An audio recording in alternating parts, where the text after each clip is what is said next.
want to tell you who I am and where I come from. I come from very humble roots. I was born in a city called Delano during the middle of a farm worker movement. I moved to just north of downtown Fresno when I was 6 years old in what many of you would call disadvantaged communities, or the wrong side of the tracks. I was a Medi-Cal kid. I was a Head Start kid. I went to public schools in Fresno. I understand the needs of our communities, and I have spent the last decade of my life working as an emergency room doctor, taking care of everyone who comes through my doors. I know that our community is suffering and that we are getting left behind. I believe that it's time for us to start to share in the prosperity of the rest of the state and to start to show us that there's economic benefits to doing climate change, specifically looking at our project and our plan. It's a wonderful vision for where we can go. I look at our air quality, which is the worst in the nation. When I'm taking care of patients who are coming through my emergency department, I'm looking at kids who can't breathe. I'm looking at their parents who are trying to just get some answers. And I don't have great answers for them other than to say, maybe it's time for you to leave our valley. But what I believe is that I am so proud of where I come from and what we do in our valley that I want to change our climate, and I believe we need a strategy. We need a long-term plan for us to see how we are going to continue to be viable in the Central Valley and not get left behind the rest of the state. I am concerned that we have the highest areas of dense, disadvantaged communities in our state. I want to really focus on that number. I am a scientist by training. I believe in metrics and analytics, and under every measure that we have, Fresno is the most disadvantaged community in our state.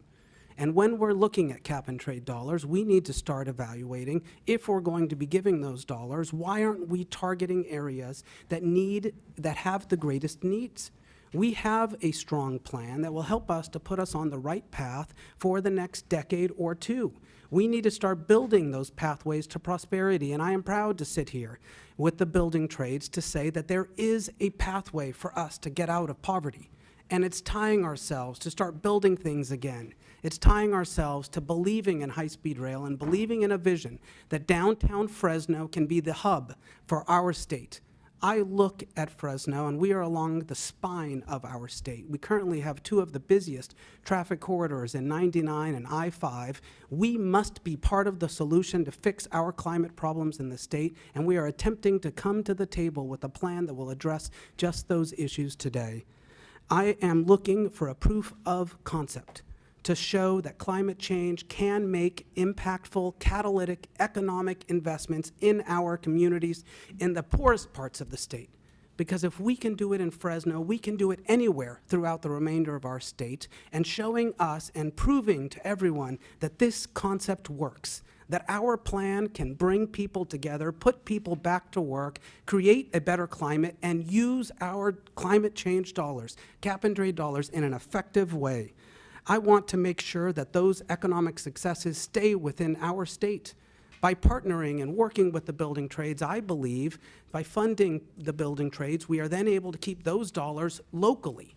By having local hire agreements, by us actually being able to make sure that those dollars stay within our communities is imperative for our long-term success. The time for transformative investments that produce sustainable growth with more transit, walking, and biking is now. The time to make those changes is to start creating it in the areas that need it the most. I ran on this agenda, and I intend to advocate for some of the same prosperity that we see through the remainder of the state to come back to the community that I was born and raised in, that I love, and that I fight for each and every day.